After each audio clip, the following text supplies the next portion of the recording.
ekele m unu. Biko nu ama m na taa bụ ụbọchị oriri. Amakwana m na dịka igwe si wee kwuo na ọ bụghara na oriri dịrị. Oge ụfọdụ onwe ihe ọzọ na-agbasa anyị na-abịa tinye uchu n'ime oriri. Biko unu nye m nwantịntị oge nkeji ole ma ole ka m kwụchapụ obere okwu m jiri wee bịa. Anyị agabakwa n'iru wee riwe ya bụ oriri.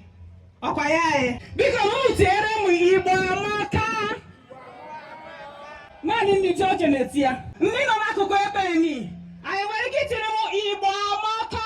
Ndị nọ n'akụkụ ebe enyi unu nwere ike ịgwa m Igbo amaka. Igbo amaka.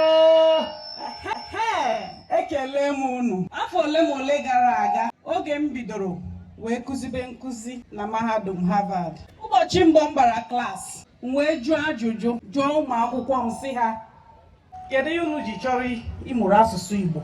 O wee bụrụ n'ime klaasị m na o nwere ụmụaka abụọ abụghị ndị Igbo. Otu n'ime ha si na ya bụ onye Virginia. M wee jụọ ya nne na nna gị abụ Igbo? Ọ sị mba, na ya bụ onye ojii si ebe a. Mgbakwa nkịtị.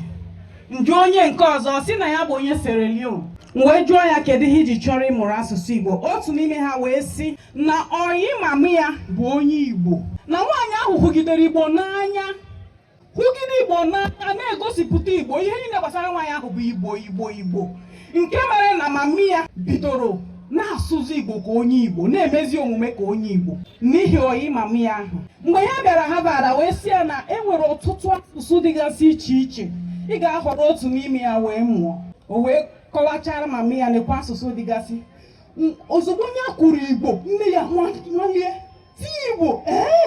Ị nwekwara ike ịmụ asụsụ Igbo, chetakwa na ha abụghị ndị Igbo. Onye nke ọzọ wee sị na obodo ha na Afrịka na ndị agbata obi ha bụ ndị Igbo. Otu ihe ahụkwa, mgbe ọbụla a na-eme mmemme Igbo akpọọ ha, eri oriri Igbo akpọọ ha. O wee tọgide ụtọ wee gaa ruo na ndị ezinụlọ ya bidoro gịnị na-amụ Igbo. Wee jụọ ndị Igbo taa, gịnị meziri na ịwa bụ ndị Igbo na-emezi ya ga-asị gị na ọ bụrụ na ịmụghị Igbo mgbe ị dị na nwata, na ọ bụrụ na ito na ọ bụ asụsụ kachasị wee fịa ahụ nke na ị gaghị amụmụ ya. Mana ndị Igbo ga-achị anyị na ha eme gịnị? Ha mụọ asụsụ ha. Ndị Igbo gaa Germany ha eme gịnị? Ha mụọ asụsụ ha. Ndị Igbo gaa Portugal ha eme gịnị? Ọ na-adị anyị ọsọ ịmụ asụsụ ndị ọzọ. Ihu onye Igbo nọ na Lagos ọ na-asụ Yoruba karịa ndị Igbo. Mana ọ bụghara na ọ bụrụ asụsụ anyị emebe ka ọ bụghịzi asụsụ dịka ndị ọzọ. Na ọ bụrụ na o nwee ike isi ịmụghị ya mgbe ị dị obere, na ọ bụrụ na ito n'ọbụ asụsụ anaghị amụmụ mgbe etoligoro. Ọ bụ eziokwu? Ọ bụghị eziokwu.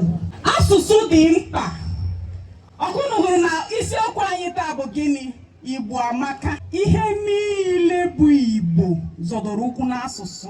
Omenala anyị, ofufe anyị, azụmahịa anyị, njikọ, ihe ahụ niile anyị ji wee bụrụ Igbo zọdoro ụkwụ n'asụsụ. Ndị Igbo mara mma.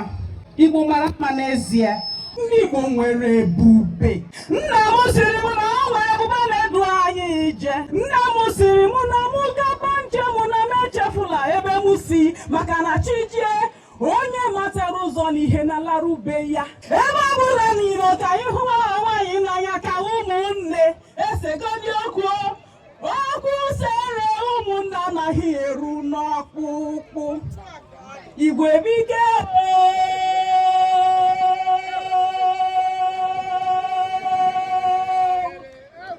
Igwe bike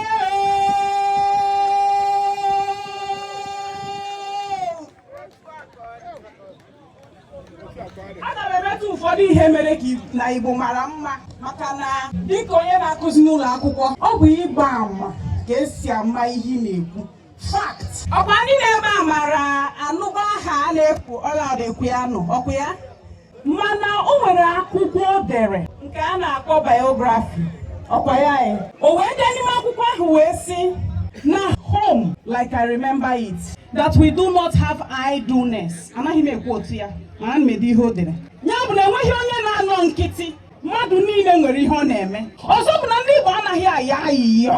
O nwere ụdịrị ayịyọ nke mmadụ kwụ n'ụzọ. Aka dị ya, ụkwụ dị ya, anya dị ya, imi dị ya, ntị dị ya. Mana ọ sị na ya ga na-arụ bụ ihe ayịyọ. Maka na gịnị? Na onye Igbo ọbụla nwere ihe ọ na-eme. A na-azụnye ya anyị n'ime ọbara. ifu nwatakịrị Igbo ọbụla nwa ụmụ unu nọ si ebe a afọ ise ọkwụbeghị ihe ya ga-abụ ọ dị n'agbụrụ. O wee sị gịnị na onweghị onye na-anọ nkịtị n'Igbo, onye ọ bụ otu ịgba ama m ga-enye unu.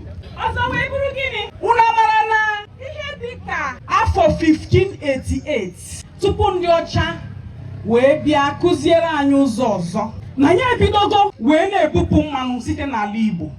Ya bụ na we were already exporting oil. We were already exporting oil from 16 or 19, as in 1588. Ọ dị na history ga ị na-ede ya ị ga-ahụ ya. Mana gịnị meziri ugbu a? Anyị echefugo ndị anyị bụ. Nke bụ na ịkụnye ihe ụtọ mịara gị mkpụrụ. Gịnị meziri? Ebee ka anyị bidoziri gaba? Ahịa ndị Igbo bụ Eke, Orie, Afọ na Nkwọ. Anyị niile mara ya dịka ahịa ndị Igbo.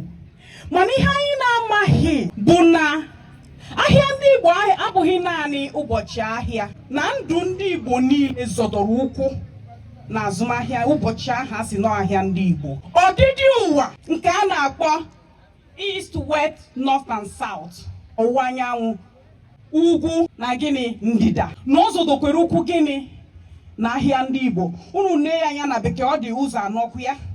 Ya bụ na ọ bụrụ na anyị mara ndị anyị bụ, anyị agaghị na-etufu ihe anyị nwere. Ndị Igbo kwenyere na gịnị ọfọ na ogu. Ọ bụrụ ndị ọcha kụziri anyị ọfọ na ogu, ọkwa ya. Mana taa ọ bụrụ na Amarachi na-aba anyị ugbu a wepụta ụfọdụ dọla, anyị echezo ọfọ na ogu. Eziokwu ekpudo ihu. Ọfọ na ogu bụ otu ihe bụ omenala anyị, ihe eji mara ndị Igbo, truth and fairness. Ma ọ bụrụkwa na ya hapụghị ndị anyị bụ. Ụmụ anyị na-agụ, onwe anyị na-ebe nwa ya anaghị agụ akwụkwọ, ma ndị a na-akụzi n'ụlọ. Ụmụaka Igbo na-agụ akwụkwọ. Education is one of the marks of being an Igbo person. Education abụghịkwa naanị nke ndị ọcha. Tupu ndị ọcha abịa, before colonialism, anyị na-amụ ihe site na akụkọ ifo, egwu ọnwa, mbem. A nọrọ na-akụziri anyị ihe, akụziere anyị, kọchara anyị, kọsị anyị gịnị ka ị mụtara n'akụkọ ahụ. Anyị ekwuo. It was where we learned morals of life, if we are still doing it. Nke bụ isi sekpọntị wee bụrụ gịnị, ịmụ ahịa eji mara ndị Igbo. Nke na taa na Harvard, Oxford na ebe dịgasị iche iche, na ọ bụzi ihe mba ụwa na-atinyezi anya. Let us learn something about these people, because if this has been succeeding, then there must be something happening there. Okay? Ka anyị na-ele anya na ọ dịka o nwere ihe ndị a mara anyị na-amaghị. Wee bido na-atinye anya na ịmụ ahịa ndị Igbo. Ndị Igbo na-agba ọsọ ka anyị gabanụ na bekee, gabanụ na bekee. Ebe ndị ọzọ na-agbaga ka anyị gabanụ n'Igbo. Tata ifu nwa ikorobịa ka ọ mụọ ahịa, sị gị mba ahụ ya chọrọ ịbụ tiktoka. Aga m aga na isi ngwụcha okwu n'ihi na ọ bụ na mkpọpụtaba ya aha ọ karịrị. Unu ma maka Igbo landing, unu maka ụmụ nwaanyị kwụsịrị ndị ọcha sị ha na anyị agaghị ekwe. There will be no taxation in our land. Ihe abụ ụmụ nwaanyị. Mgbe ụwa niile na-asị ndị ọcha ya ekperenu n'isi, ụmụ nwaanyị Igbo wee sị gịnị? Kwuchie ụzọ. Ha kwụsịghị ruo na mgbe ọcha atụgharị obi ha. In the 1800s ka e nwere ọmụmụ agbọka ụzọ ka. Onye nke zụtara 10,000 pounds, asịrị m 1800s, otu ụbọchị, through selling ivory. Ndị ukwu sitere n'ala Igbo. Na isi ngwụcha dịka nsikwu enwere m ọtụtụ ihe, mana anyị ga-ekpebi isi. N'isi ngwụcha, otu ihe m chọrọ ka anyị jide aka taa bụ gịnị? Na igwe bụ ike. Onye agba otu ihe m chọrọ ka anyị jide aka taa dịka Igbo amaka. Ndị Igbo siri na ụmụnna bụ agha. Ihe ọ bụrụ ụmụnna nọ kwekọrịta, ọ ga-esi ike onye ọzọ abata n'ime ya.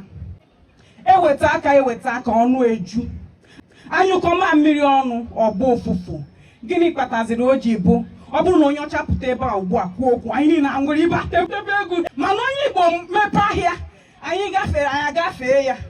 Ajụjụ anyị ga-ajụ onwe anyị, Igbo mara mma dịrị anyị n'obi, nyasị anyị n'obi. Ndị mba ụwa ọzọ mara ihe a na-ejikọ aka ọnụ mee ihe ha pụta. Ndị Igbo ebuka, onweghị ebe ndị Igbo anọghị.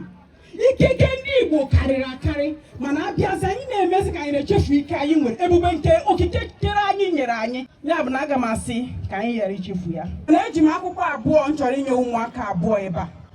Ụmụaka ọbụla nwatakịrị ọbụla ga-asụnwu Igbo gwa m gịnị bụ Igbo amaka, kedu ihe na-atọ ya ụtọ n'Igbo? What do you like about being onye Igbo? Ndewo. Thank you, Biko. Thank you, Prof. Because before Prof, actually making a Prof. Thank you so much. Prof, so normally Prof na charge to speak. But she decided to speak to us for free on this occasion because no you know. And then yes, all donated 2 books. These 2 books are worth $100, $50 each. But actually, because on the Ghana website here. It's almost like a Bible in yes. So, I can have a disease here. They are Harvard. So, Professor Amarachi, Attamah-Ugwu, thank you so much. Thank you.